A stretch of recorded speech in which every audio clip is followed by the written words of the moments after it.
There was embarrassment for Julie Bishop today as she tried to explain a key plank of the government's economic plan, changes to superannuation.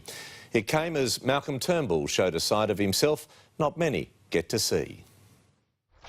That is very pretty. The amount of money wasn't huge, $20 million for kids' cancer research at Sydney Children's Hospital, but the images were priceless. It was grandfather Malcolm Turnbull, not Prime Minister, and tenderness at a very raw campaign event, meeting the young and very sick. What colour will it change to? You know that, do you? Okay. Gosh, you have obviously done this before. The bond was immediate and mutual.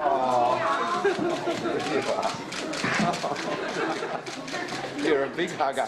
Later explaining just how tough it was. This is every parent's nightmare. This is heartbreaking stuff. This is a pretty raw place emotionally. Clearly the Prime Minister touched your heart a little bit, didn't he?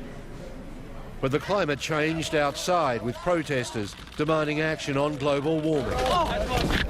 The rough and tough political battle was never far away. See what's on it. PM. Thank you, mate. Going back. Bill Shorten with a bouquet for wife Chloe. All right.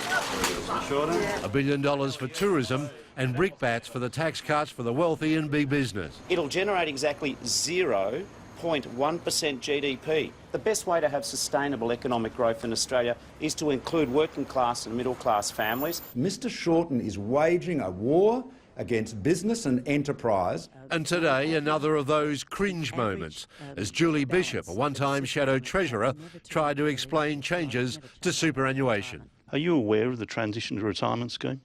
Well, I'm certainly aware that we have one, yeah. How does it work?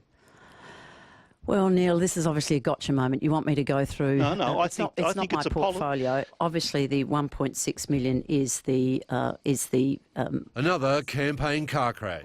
It was a big crash, yeah.